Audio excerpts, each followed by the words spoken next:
اعوذ باللہ من الشیطان الرجیم بسم اللہ الرحمن الرحیم قال الملأ الذین کفروا من قومه انا لنراک فی صفاحة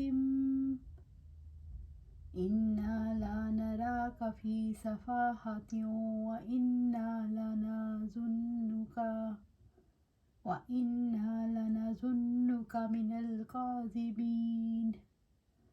اس کی قوم میں سے ان سرداروں نے کہا جنہوں نے کفر کیا، بلا شبہ ہم تجھے یقیناً بے عقلی میں مبتلا دیکھتے ہیں، اور بلا شبہ ہم تجھے یقیناً جھوٹوں میں خیال کرتے ہیں۔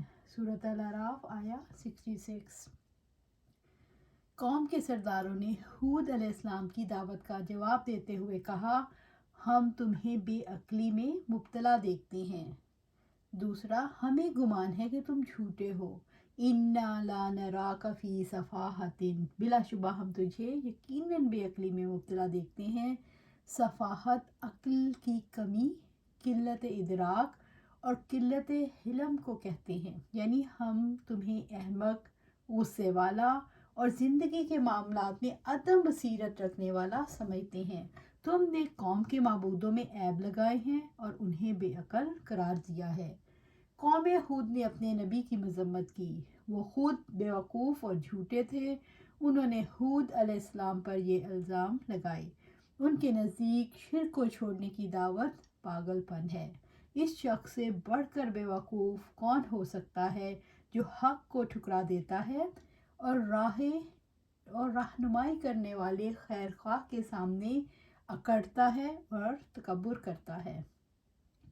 احمق تو وہ ہے جو شیاطین کی اطاعت کرتا ہے اور غیر اللہ یعنی پتھروں، درختوں وغیرہ کی عبادت کرتا ہے۔ وَإِنَّا لَنَظُنُّكَ مِنَ الْكَاذِبِينَ۔ قوم ہود نے اپنے پیغمبر کو جھوٹا کیا، حالانکہ وہ توحید کی دعوت دیتے تھے۔ اس سے بڑا جھوٹا کون ہو سکتا ہے جو اپنے رب کو جھوٹا قرار دے۔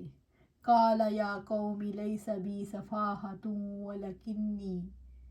ولکنی رسول من رب العالمین۔ ہود علیہ السلام نے جواب دیا، اے میری قوم، مجھ میں کوئی بے عقلی نہیں ہے، بلکہ میں تو جہانوں کے رب کی طرف سے رسول ہوں۔ سورۃ الاعراف آیا 67۔ ہود علیہ السلام نے جواب دیا، اے میری قوم، مجھ میں کوئی بے عقلی نہیں ہے، بلکہ میں تو جہانوں کے رب کی طرف سے رسول ہوں۔ ہود علیہ السلام نے سچائی اور سنجیدگی کے ساتھ بے وقوفی اور گمراہی کی نفی کی اور کہا، میں بے عقل نہیں بلکہ اللہ تعالیٰ کا رسول ہوں، ہدایت یافتہ ہوں اور ہدایت دینے کے لیے آیا ہوں۔ وَلَكِنِّي رَسُولٌ مِّن رَبِّ الْعَالَمِينَ، میں جہانوں کے خالق، مالک، رازق اور پروردگار کی جانب سے رسول ہوں اور تمہیں اسی کے پیغامات پہنچاتا ہوں۔ أُبَلِّغُكُمْ رِسَالَاتِ رَبِّي وَأَنَا لَكُمْ نَاصِحٌ أَمِينٌ، میں تمہیں اپنے رب کے پیغامات پہنچاتا ہوں اور میں تمہارے لیے امانت دار خیر خواہ ہوں۔ سورۃ الاعراف آیا 68۔ ہود علیہ السلام نے واضح کیا کہ ان کے پیغام کا سرچشمہ کیا ہے اور یہ کہ ان کے مقاصد کیا ہیں۔ ہود علیہ السلام نے یہ بھی واضح کر دیا کہ وہ امانت دار اور خیر خواہ ہیں، لہٰذا تم میری رسالت کو تسلیم کر کے اللہ تعالیٰ کی اطاعت کرو۔ ہود علیہ السلام نے واضح کیا، نہ میں تم سے خیانت کر رہا ہوں، نہ دھوکہ دے رہا ہوں اور نہ میں تم سے جھوٹ بول رہا ہوں۔ أَوَعَجِبْتُمْ أَنْ جَاءَكُمْ ذِكْرٌ مِّن رَبِّكُمْ عَلَى رَجُلٍ مِّنْكُمْ لِيُنذِرَكُمْ وَاذْكُرُوا إِذْ جَعَلَكُمْ خُلَفَاءَ مِن بَعْدِ قَوْمِ نُوحٍ وَزَادَكُمْ فِي الْخَلْقِ بَسْطَةً فَاذْكُرُوا آلاء اللَّهِ لَعَلَّكُمْ تُفْلِحُونَ۔ اور کیا تمہیں اس بات پر تعجب ہے کہ تمہارے پاس تمہارے رب کی ایک نصیحت تم ہی میں سے ایک شخص پر آ گئی ہے تاکہ وہ تمہیں خبردار کرے؟ اور یاد کرو جب اس نے نوح قوم نوح کے بعد تمہیں جانشین بنایا اور اس نے تمہیں قد و قامت میں زیادہ پھیلایا، تو تم اللہ تعالیٰ کی نعمتوں کو یاد کرو تاکہ تم کامیاب ہو جاؤ۔ سورۃ الاعراف آیا 69۔ اوعجبتم یعنی تمہیں ایسے معاملے میں تعجب ہوا ہے جس میں تعجب نہیں ہونا چاہیے، ان جاءکم ذکر من ربکم علی رجل منکم لینذرکم، کہ تمہارے پاس تم ہی میں سے ایک آدمی کے ذریعے سے جس کی سچائی اور حالات سے تم آگاہ ہو، تمہارے رب کی طرف سے نصیحت آئی ہے۔ اس احسان پر تو اللہ تعالیٰ کا شکر ادا کرنا چاہیے اور نصیحت قبول کرنی چاہیے۔ یعنی رسول تو اس لیے آیا ہے کہ تمہیں ڈرائے تاکہ تم تقوی اختیار کرو اور نجات پاؤ۔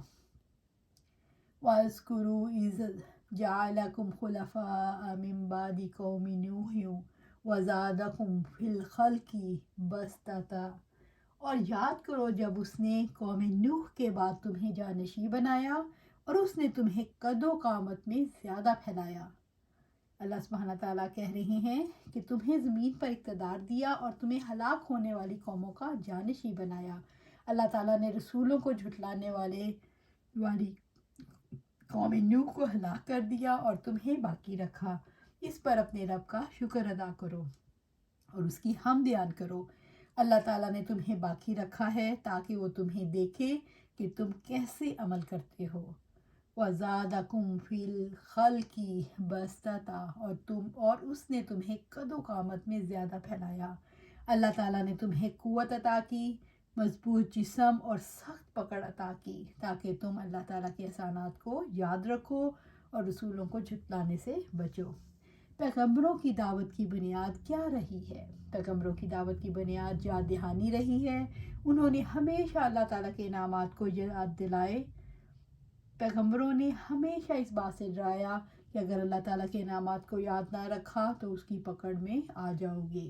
کیا اللہ تعالیٰ کی نعمتوں کو یاد رکھنے سے ہی انسان کامیاب ہو سکتا ہے؟ آخرت میں اللہ تعالیٰ کی نعمتیں وہی پا سکتا ہے جو دنیا میں نعمتوں کا اعتراف کرتا ہے۔ جنت پہنچنے والا ہی کامیاب ہے، اور جنت وہی پائے گا جس نے دنیا میں اللہ تعالیٰ کے انعامات اور احسانات کو پا لیا۔ یہ پہچان ہی جنت کی قیمت، یہی کامیابی کی چابی ہے۔ فَاذْكُرُوا آلَاءَ اللَّهِ، سو تم اللہ تعالیٰ کی نعمتوں کو یاد کرو۔ ہود علیہ السلام نے انعامات اس لیے یاد دلائے کہ ان پر تم شکر ادا کرو۔ شکر ادا کرنے کا مطلب یہ ہوتا ہے کہ انعامات کے اسباب کو قائم رکھا جائے، لَعَلَّكُمْ تُفْلِحُونَ، تاکہ تم کامیاب ہو جاؤ، تاکہ تم آخرت میں اللہ سبحانہ تعالیٰ کی آگ سے نجات پاؤ اور دنیا میں ہلاکت سے۔ ہود علیہ السلام نے انہیں توحید کی دعوت دی، اپنے اوصاف بیان کیے کہ وہ ان کے لیے امانت دار اور خیر خواہ ہیں، انہیں اس بات سے ڈرایا کہ کہیں اللہ تعالیٰ کی پکڑ میں نہ آ جاؤ، اور اللہ تعالیٰ کے احسانات یاد دلائے تاکہ وہ ان پر شکر ادا کریں، اللہ تعالیٰ کی اطاعت کریں اور فلاح پائیں۔ قالوا اجئتنا لنعبد الله وحده ونذر ما كان يعبد آباؤنا فاتنا بما تعدنا إن كنت من الصادقين۔ انہوں نے کہا، کیا تم ہمارے پاس آئے ہو ہم ایک اللہ تعالیٰ کی عبادت کریں اور ان کو چھوڑ دیں جن کی عبادت ہمارے باپ دادا کیا کرتے تھے؟ تو وہ عذاب لے آؤ جس کی تم ہمیں دھمکی دیتے ہو اگر تم سچے لوگوں میں سے ہو۔ سورۃ الاعراف آیا 70۔ قوم عاد نے یہ محسوس کیا کہ اللہ تعالیٰ کی عبادت کی وجہ سے آباء و اجداد کے معبود چھوٹ جائیں گے۔ قوم عاد نے یہ محسوس کیا کہ ان کی عادات اور رسومات چھوٹ جائیں گی، اس لیے انہوں نے ایک اللہ تعالیٰ کی عبادت کی دعوت پر حیرت کا اظہار کیا۔ قوم ہود نے اپنا مذہب پیش کیا کہ وہ آباء و اجداد کے پیچھے چلیں گے، یعنی آباء پرستی ہی اختیار کریں گے، حالانکہ ان کے آباء و اجداد مشرک اور گمراہ تھے۔ آباء و اجداد کی تقلید اور عادات و رسومات کی پابندی انسان کو کیوں عزیز ہوتی ہے؟ جو چیز باپ دادا سے چلی آ رہی ہو وہ تاریخی اہمیت حاصل کر جاتی ہے۔ طویل روایات میں ماضی کا تقدس شامل ہو جاتا ہے تو لوگوں کی نظروں میں اس کا مقام بڑھ جاتا ہے اور اس کے مقابلے میں نئی دعوت ہلکی دکھائی دیتی ہے، اور یہ اعتماد ہوتا ہے کہ باپ دادا کی عظمتوں کے وارث ہیں تو کوئی ہمارا کچھ نہیں بگاڑ سکتا۔ کسی شخص کے ساتھ کوئی اچھا نام لگ جاتا ہے تو لوگ ان شخصیات کو غیر معمولی سمجھ لیتے ہیں۔ لوگ ان شخصیات سے عقیدت کا اظہار کرتے ہیں اور اس میں پختہ ہو جاتے ہیں، حتیٰ کہ یہ عقیدت ان کی عادت بن جاتی ہے اور وہ اس کے خلاف کچھ سوچ ہی نہیں سکتے۔ اس لیے اس عقیدت کی پابندی انہیں عزیز ہو جاتی ہے۔ آباء و اجداد کی تقلید اور عادات و رسومات کی پابندی انسان پر علم اور معرفت کے دروازے کیسے بند کر دیتی ہے۔ جو لوگ روایات اور موجودہ حالات کو عزیز رکھتے ہیں وہ ان کے غلام بن جاتے ہیں۔ روایات، عادات اور رسومات کی غلامی انسان کے دل و دماغ کو اپنا قیدی بنا لیتی ہے۔ اس طرح لوگ خود کو رائے کی آزادی اور عقیدے کی آزادی کے حق سے محروم کر لیتے ہیں۔ یہ قید علم اور معرفت کے دروازے بند کر دیتی ہے۔ فَأْتِنَا بِمَا تَعِدُونَ إِن كُنتَ مِنَ الصَّادِقِينَ، تو عذاب لے آؤ جس کی تم ہمیں دھمکی دیتے ہو اگر تم سچے لوگوں میں سے ہو۔ قوم ہود نے عذاب کا مطالبہ کرتے ہوئے کہا، لے آؤ اگر تم سچے ہو۔ من الصادقین مراد ہے نیت اور عمل میں سچے۔ عذاب کا مطالبہ کیا ثابت کرتا ہے؟ لوگ اللہ تعالیٰ کے مقابلے میں ڈھیٹ ہو چکے ہیں۔ لوگ آہستہ آہستہ بے حس ہو چکے ہیں، بے حسی کی وجہ سے نصیحت قبول کرنے کے قابل نہیں۔ اب حالت یہ ہو گئی ہے کہ حق سے بھاگنے کے لیے خودکشی کرنے پر تیار ہیں اور عذاب کو جلدی دیکھنا چاہتے ہیں۔ وہ اپنے حالات کا جائزہ لینے کے لیے بھی تیار نہیں۔ وہ کس جہالت کے غلام ہیں۔ اپنے خیر خواہ اور امانت دار نبی سے عذاب کا مطالبہ یہ ثابت کرتا ہے کہ لوگ حماقت اور جہالت کے قیدی ہیں۔ اللہ سبحانہ تعالیٰ سے دعا ہے کہ اللہ سبحانہ تعالیٰ ہمیں ہمیشہ قرآن و سنت پر قائم و دائم رکھے اور اس پہ استقامت عطا فرمائے۔ آمین یا رب العالمین۔